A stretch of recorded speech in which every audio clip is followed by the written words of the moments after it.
I never expected you to be hoarding like that. After all, we're a married couple. There's no reason I shouldn't utilize our shared assets. It's even worse to hide it while looking down on me. My husband and mother-in-law continued to talk as they pleased, and I grew increasingly disgusted with them. Finally, I decided to confront them with reality. By the way, have you checked the name on the passbook? I interjected, exasperated. My name is Lillian, and I'm turning 42 this year. I've been married for 17 years, and before that, I worked at a company. After getting married, I quit my job and started working part-time at a local supermarket. I met my husband Easton at work, and at the time, I thought he was an ordinary and kind man. That perception changed about 6 months into our marriage. One day, while I was preparing dinner, my mother-in-law suddenly visited our house without any notice. My husband hadn't come home from work yet, and I thought there might be some urgent matters, so I let her in. As soon as she saw the living room, she let out a big sigh. "Lillian, you've been idly watching TV until this hour.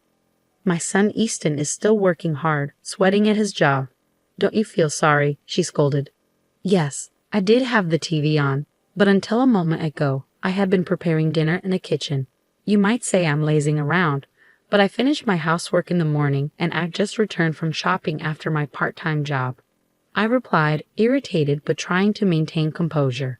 She ostentatiously snorted, went into the kitchen, and started finding fault with dinner. "Oh dear, is this all we have for dinner today? Poor Easton working so hard. I've planned for curry and salad today. The salad is in the fridge. How could you let Easton eat such a half-baked meal? I wonder what you've learned at home," she'd insulted, not just targeting me, but also my parents. Finally losing my patience, I asked a bit harshly, "Didn't you need something?"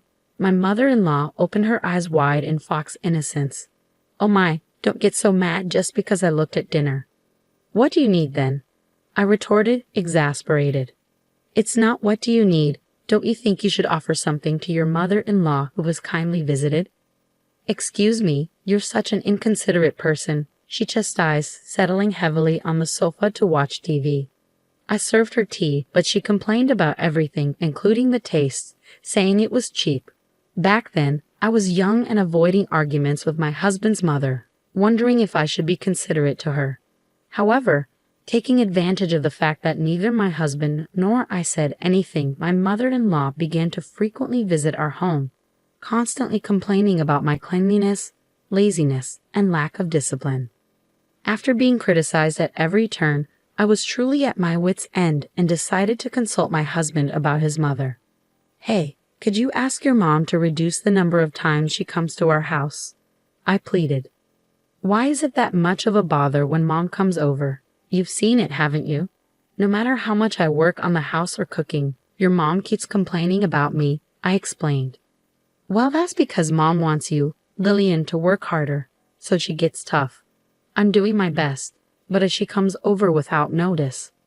I struggle to prepare dinner properly. If it bothers you, speak up for yourself. But remember, Mom cares about us too." Throughout, my husband remained indifferent. No matter how much effort I put into cleaning or cooking, my mother-in-law would nitpick, never once praising me. Once the vegetables my mother-in-law brought were clearly close to expiration, so I used them for dinner. She conspicuously scoffed at serving such withered vegetables to her son and herself. That moment, I realized she just wanted to bully me. Persistently criticized, I consulted my father-in-law.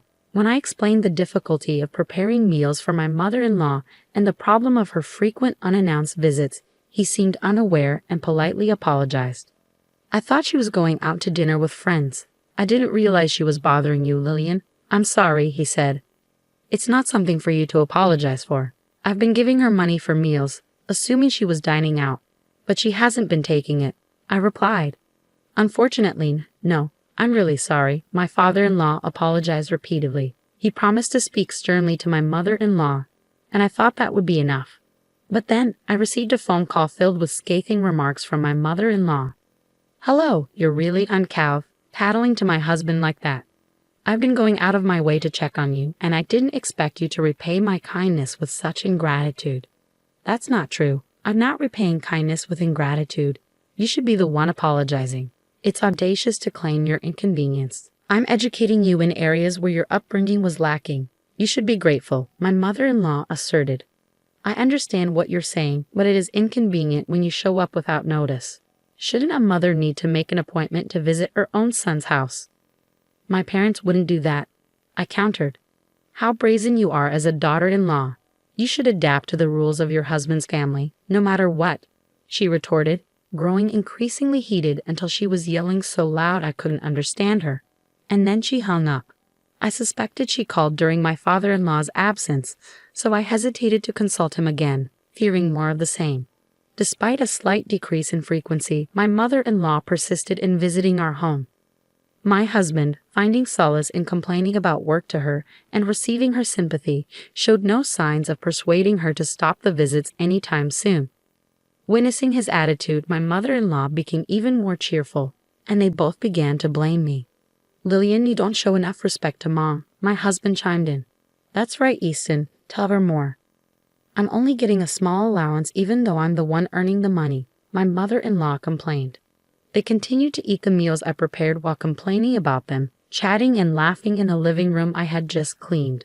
When washing the dishes, my husband would demand, "At least prepare the bath," expecting me to get everything ready from bath towels to his pajamas. My mother-in-law didn't reprimand him, but instead sided with him, saying, "Poor thing, having such an inconsiderate wife."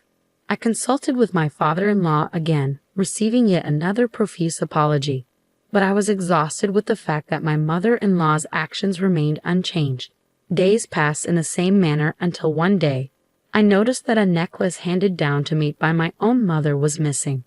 When I asked my husband, he claimed he didn't know and coldly dismissed me with, "You probably lost it due to your own carelessness." It was supposed to be in my drawer. The truth came out when my mother-in-law visited our home again during dinner time.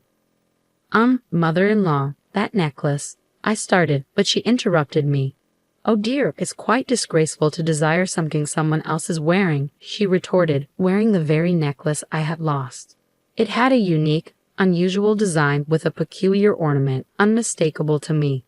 "When you accuse me of stealing from you, it not only reveals your upbringing but also labels me a criminal," she added with a triumphant smile. Provoked beyond restraint, I reached for her necklace. My mother-in-law purposefully screamed, and just then my husband, who had returned home earlier than usual, opened the front door. Seeing me, he pushed me hard, causing me to crash into the wall and crouch down in pain. He then turned to me, accusing, "Just like Mom said, you've been bullying her while I'm not here, haven't you?" "That's right, Easton. Lillian is really terrible," my mother-in-law chimed in. "I just wanted to get along." "No, listen, the necklace your mother is wearing is the one I said I lost. I don't want to hear any excuses," I pleaded. "Mom, let's eat out tonight. You better reflect on your actions," my husband declared, pulling my mother-in-law away. "Such a sweet boy, Easton really is a good son," she praised, leaving with my husband. The shock of not being able to retrieve my necklace, along with the anger towards my husband for siding with my mother-in-law without even listening to me, made my pent-up frustrations explode. That same day, I decided to take revenge. Once again, I had a talk with my father-in-law. While he apologized to me, he listened attentively to my story. I discovered that he was also fed up with my mother-in-law's outrageous behavior. During this conversation, I decided to devise a plan. When my mother-in-law, as usual, came to our house without learning her lesson, flaunting the necklace and enjoying my reaction, I deliberately told her, "I forgot to buy something. Could you look after the house for a bit?" Normally, she would have retorted with something scathing, but this time she smiled sweetly and agreed, saying, "Of course. Why don't you take your time? You're always busy with housework." "Thank you." Leaving my mother-in-law at home, I went out alone to the supermarket parking lot, holding my pounding heart, testing the malice of those close to me. If I could get definitive evidence, I could take my revenge. Yet part of me also hoped that my mother-in-law and husband would reflect on their actions and change. Exactly 30 minutes later, I returned home with shopping bags. What greeted me was my mother-in-law in the living room, messily eating dinner with my husband. "Oh, you were late, so we started without you. Today's dinner was more plain than usual. Don't you feel sorry for Mom?" my husband remarked. "But I asked mother-in-law to watch the house because I forgot to buy something," I interjected. "No more excuses. Be careful next time," my husband retorted, acting even more arrogant because of my mother-in-law's presence. I couldn't help but sigh, looking at the pot with only bits of vegetables left. I felt more disgusted than angry at my husband, who didn't even think to leave some food for me. I realized there was likely no future where these two would reflect on their actions. After cleaning up dinner, I checked what happened to the trap. As expected, it seemed like the trap had been set off. Seeing it, my husband smirked, mocking me, looking uglier than ever. His triumphant smile resembled my mother-in-law's when she showed off the necklace. I couldn't help but laugh, realizing that the day of revenge came sooner than I thought. On my husband's day off, both him and my mother-in-law called me to the living room. Seeing the two of them in high spirits, I sat across from them, pretending to know nothing. "Hey, why didn't you tell us?" "What are you talking about?" I feigned innocence. "About the bank book. If you had that much money, you could have told us." "Now you can show filial pity to Mom too," my husband chided. "I don't understand what you're talking about," I replied, maintaining my composure. "Don't play dumb. We're talking about your bank book," my mother-in-law interjected. "Oh," I managed to say without showing any signs of panic. They happily started laying out the estimate papers for a single-family house on the table. "Mom and Dad, you and me, we bought a new two-family house," my husband announced. "But what do you mean? Why are you moving forward with this without me?" I questioned. "Lillian, you really do hate me, don't you? That's why you're saying you don't want to live together," my husband accused. "Hey, cut it out. You're being rude," my mother-in-law scolded him. "Who's being rude? It's far more disrespectful for you two to use my money without my permission," I retorted. "People with bad upbringing really have bad mouths," my mother-in-law snapped back. I struggled to suppress a laugh at the two of them, amazed at how terrible they truly were. I had become hardened, but my resolve to take revenge never wavered because it was these two who had molded me this way. "We found a perfect newly built property for sale, so we've already signed a contract. No matter what you say, it's too late now anyway. I didn't know you were saving up that much. Besides, we're married, so there's no reason for you to complain about using our shared property," my husband declared. "That's right. It's worse to hide it," my mother-in-law chimed in. By the way, did you check the name on the bank book?" I interrupted. The two of them froze at my words. Seeing that, I finally couldn't hold back and burst into laughter. They checked the name on the bank book and then looked at me with faces drained of blood. "What the hell is this?" "It's exactly what you're seeing." "Why is it under our person's name?" my husband exclaimed. "I never said it was my bank book, so what does that mean?" "You stole Dad's bank book, you thief," I accused. "Who's the thief?" "You went out of your way to pry open a locked drawer and took it, but you were hiding it so carefully." "Oh, so it's okay to steal things that your daughter-in-law treasures?" "I guess that's how you were raised, mother-in-law," I retorted. "Don't talk back to Mom." "You should watch your mouth," my husband interjected. "Do you know why father-in-law gave this to me?" I questioned. "Why? What are you saying?" my husband asked. "I heard from father-in-law about the reason mother-in-law has been spending so much money lately. You two took a vacation while taking time off from work, didn't you?" "Well, that's it. It seems you told the company whatever you wanted as the reason for taking time off, like I had a fever or went back to my parents' home," I revealed. I received a call from the department head, and he was speechless when I told him the truth. Finally realizing their predicament, the two exchanged troubled glances. But I had no intention of forgiving them over something like this. While we were silent, the doorbell conveniently rang. When I went to the entrance and brought the visitor into the living room, the two let out a small scream. It was my mother-in-law, who had come to our house unannounced. I contacted my father-in-law. "Why are you here?" "I've told you countless times not to cause trouble for Lillian," he admonished. But there are no buts." "When will you two start behaving properly, Dad?" I interjected. She had your bank book," my husband blurted out. "So what are you calling her she for?" my father-in-law retorted. "I didn't raise you to be so rude. You're old enough to know better. It's embarrassing to hear you calling Mom, Mom all the time. If you can't treasure your wife, what's the point of calling her she?" "If you say that she has treasured me too, are you saying you're not being treasured?" my husband countered. "I've been working so as not to cause you trouble, and I thought I'd manage to save a decent amount of money." I've tried my best to give you both financial freedom, allowing you to do as you please. And now you expect me to turn a blind eye to the mistreatment of your wife. Throughout this exchange, whenever they tried to make an excuse, my father-in-law would fire back tenfold until they were rendered speechless. He delivered the final blow to the two who were shrinking and hanging their heads. By the way, about the bank book I left with Lillian, my father-in-law continued. I told her to take it as a nuisance fee because I felt bad about how much trouble you two have been causing. No matter how much I warn you, you continue. And you two even bought a house with that stolen money. What more should I do for you? The two couldn't say anything, and my mother-in-law ended up being taken home by my father-in-law. Before she left, I pointed at her neck and was able to safely recover the necklace. Seeing this, my husband guessed what had happened and forced his mother to bow her head in the now quiet living room.